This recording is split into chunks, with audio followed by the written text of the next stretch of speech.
Let's take you a few hours back. The protests were roving all throughout Manhattan. They ended up gathering about 3,000 strong in Union Square earlier this evening. And that's where several thousand people gathered in front of the two federal courthouses, the Thurgood Marshall Courthouse and across the street, Foley Square. And the crowd was chanting, "Take a knee to the NYPD." There were several dozen officers that were walking with this protest crowd throughout Manhattan. And we witnessed a powerful moment when several officers then took a knee, surrounded by protesters in the middle of Foley Square. It was an incredibly powerful moment, followed by the commanding officer in that area telling members of the protester under his own voice, without a microphone, "We are with you. We're here to support you.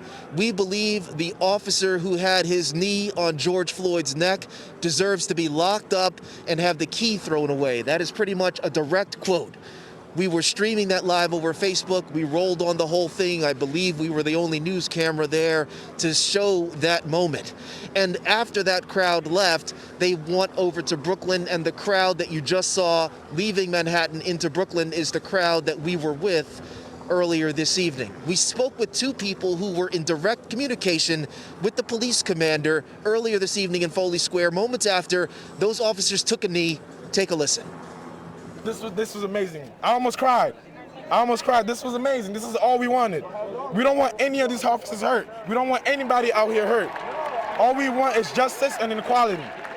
And them taking a knee right there is showing us that they're not here to hurt us. What was I saying to the officer? We know that there are good and bad cops, but the ones that know that oppression is happening, we want them to be held accountable. Don't stay silent. That's why everybody's angry. We know that cops suffer too. Listening to several of the young people who were out today, we're talking about teenagers, young men and women who were in their early 20s, very passionately describe why they are here today, describing what they want from the police department, demanding justice and a change in the way that communities of color interact with law enforcement. Today was about context for me more than anything else. What we're hearing and what we're seeing right now, how the look and feel of the protests change when the sun goes down. It remains to be seen what we're going to have in front of us tonight. But what we had this afternoon was people telling us that they were not in favor of the violence, the looting, the burning of police vehicles, and all of the images, the disturbing images that we've seen here unfold in New York City and in our area over the last couple of nights. They're telling us that if you are doing that, you're not with us. We spoke with one of the young leaders of this movement. Listen to what he had to say. The message is we're peaceful, and I think there are instigators that are erupting in this violence, and it reflects on black people. And I think most of the people that are enacting that violence are non-black people. And because this is a Black Lives Matter movement, we are the culprits for that.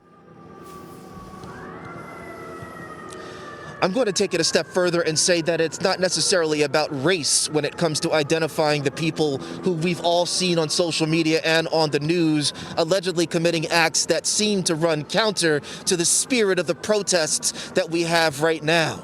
We don't know who they're affiliated with. We don't often know their identities. But if you listen to the people who are leading these protests out in front of the marchers, the people who are here with their children, people who are here with their classmates, they are all in unison when they're saying that they simply want peace, and they simply want a change in the way that they are treated by police, particularly black men, when it comes to interactions with law enforcement.